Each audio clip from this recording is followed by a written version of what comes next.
Hi guys, so back to the barn doors. The customer would have liked me to chamfer the edges so that where the two boards come together you see the chamfer. But my problem is that side I can chamfer 100% no problem, but this side there's a little bit of a problem.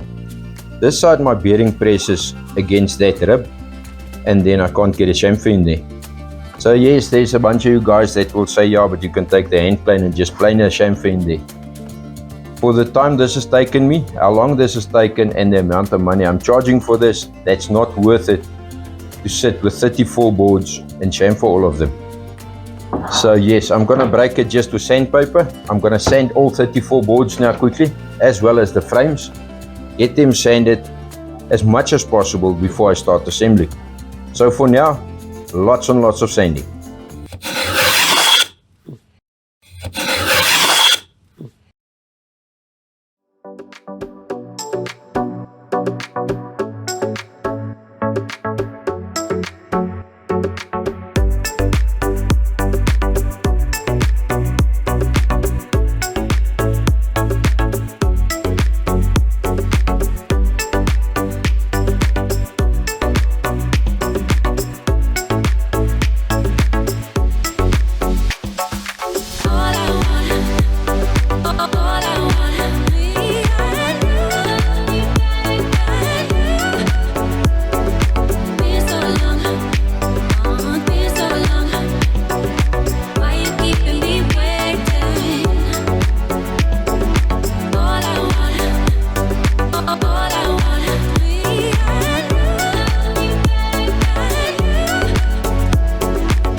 Two hours later.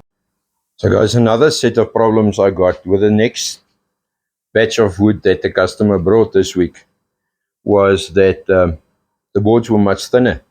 So plane down to 18 millimeters, we get stuff like that everywhere that the planer didn't get through. And if you look at the other side, I don't know if you can see that. The edges on the right hand side and some on the left hand side, the planer didn't get to. So that I'm going to leave exactly as it is. I'm just taking the sander, making sure I get these old varnish off so that it's not such dark marks in the boards. This is a rustic set of doors, so this is not fine woodworking or fine finish, but at least we must get it looking a little bit better than what it is at the moment. So that's the reason for sanding now at the moment with the 80 grit sanding paper, really getting through all the dings and dents that's everywhere in these boards. So guys, that's what I end up after sanding that board. I just got them a little bit lighter and smoother. And then even with the best metal detector and the best effort, you still miss a few nails here and there. So can you imagine what my planer blades look like? Definitely need to replace them. So guys, thank you very much for all the advice of last week's video on how we're going to fix these panels. What I've decided to do now is the first board and the last board on the other side we're going to glue and screw. And from there, I'm just going to screw the rest of the boards. So what I'm going to do is from this side, I'm going to fix all of them by just gluing the first one and then just nailing the rest on the straights and as well as the two crosses, just with a brad nailer without any glue. And then I'm going to flip it over and screw from the other side so that I get the screws only from one side. I think that's the best idea because I've got quite a lot of varied comments from just glue and screw, don't worry, glue and nail. But the most comment, or the guys I trust the most, said no glue. So I'm going to go with your advice. Thank you very much, guys. I really appreciate it. So for now, first one glued down and just nail it with a brad nailer, 30mm brads.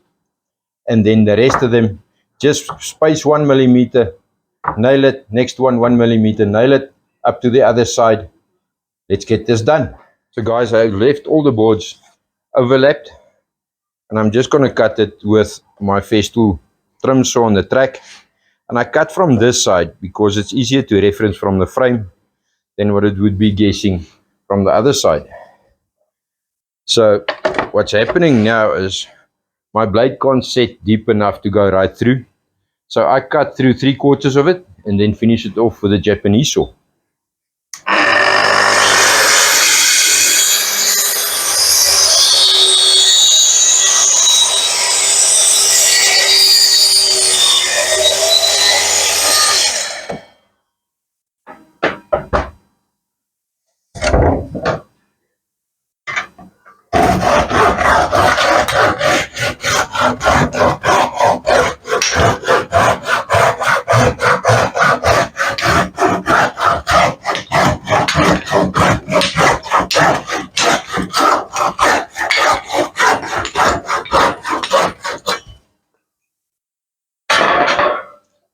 A bit of sanding and she's done. So guys, that's the two doors. They're almost done. They're not all the way done. Last night while I had it on the workbench, I quickly gave it one coat of varnish. It's a polyurethane I'm putting on there, and it's going to be a matte color or a matte shade. I sprayed it with a spray gun on a low pressure, and I ran out of varnish.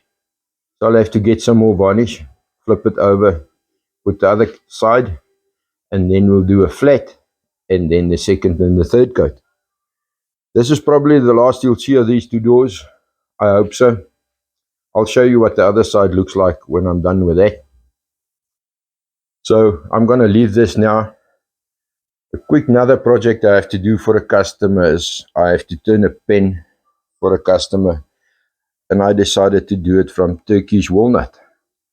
I love Turkish walnut. It's a beautiful wood. And let me show you how we're going to do this. So guys, when cutting a blank for a pen, it's quite important to look at the grains. If you look there, there's not much grain there, and you lose quite a bunch here. I really would like a piece in there. Even if you look at the end, there's not much color in the center where we're going to end up. So what I've decided to do is I want that little piece there for this pen. So I'm going to chop this part off, and I want that piece because I think that will be the nicest colors we can get in this pen. So sometimes you lose some wood, but to get the best pen, I think you must be willing to lose something. Let me get this cut, drill it on the drill press, the hole the size of the tube, and then I'll show you from there.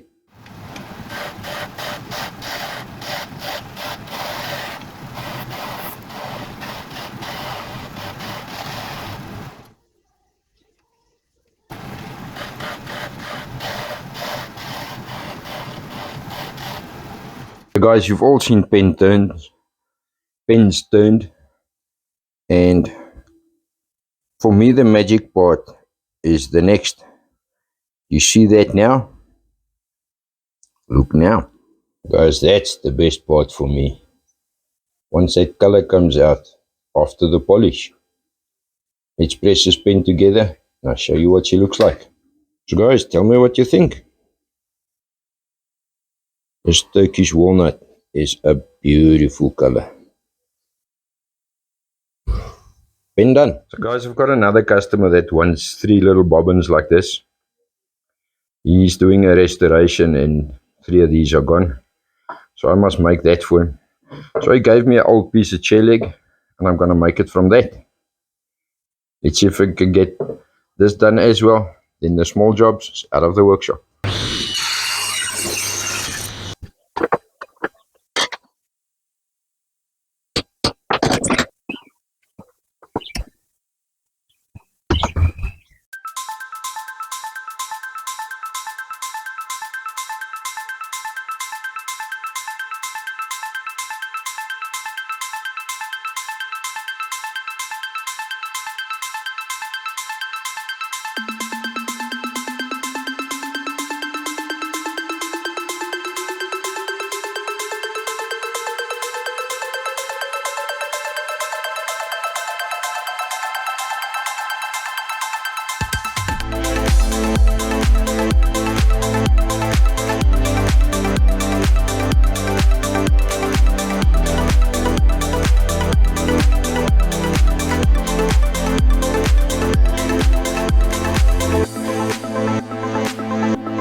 Guys, another job that we done this week is I'm busy helping a friend, Leon, to spray paint a bunch of MDF for kitchen cupboards he's building for his daughter. Now that grey is the final color it's going to be. The rest of it is all just got the undercoat on so far. I'll try to show you next week what that is going to look like and how we do that. We use a water-based paint called Plasco Safe, and it works actually a charm. It's a very nice finish, but it's lots of work. But that's another job for next week. So guys, this was a very busy week. I ran around like a mad dog, but at least the doors are very close to finished. It's now the finishing touches, some filling, finish varnish, and then send them off. So that's almost done. I don't think you're going to see much more of this next week. We're basically done with it. You saw it, you've seen it, and we'll get to the next project. Another project busy helping a friend with, Leon. We are spray painting cupboards for him that he's building by his daughter's house. And we also still have to make the shaker doors for those cupboards. So maybe you'll see that as well. It depends on the time that Leon has got. Whenever he's free, he'll come make a turn and we'll do that. We turned the little bobbins. We made a beautiful, beautiful pen. I still have to laser this. I'm just going to laser the customer's name onto it. Then that is done as well. So it was a busy week. And then also the planning going into the addition of the house. That is a mission. Just to get everything, the supplies here in time for whenever we're building. Next week, I think I'll get you up to date on that as well and show you what that looks like. I'm quite happy with that. We are at the moment at the windowsill height with the building. I must build also next week some frames to capture the windows because we're putting aluminium windows in there. And I'm just going to build wooden frames. So we're going to build around it. Once we take that out, we'll put the aluminium windows in. So I'm quite excited to get to roof height on that. And then, of course, then we have to put the beams in for the second floor. I'm putting in there 50 by 228 beams for the floor, and then we're going past. Also, what I would like to do next weekend is get the roof changed, or whatever we call it, put the new trusses on there and do that. Hopefully the guy that's helping me, Niels, will be able to help me next week with that. So guys, it was a busy week. I ran around like a mad dog, and that's in between all the load shedding that we had. I had this week, one day I had load shedding, or we had load shedding 6 to 8:30. So that means I don't get much done in that time, or actually I don't get nothing done in that time. That's usually then my rest day or my day off.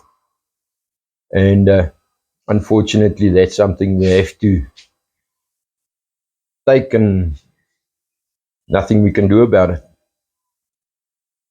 So guys, happy week. Enjoy the week coming. Make some dust. Stay safe. Stay healthy. See you next week.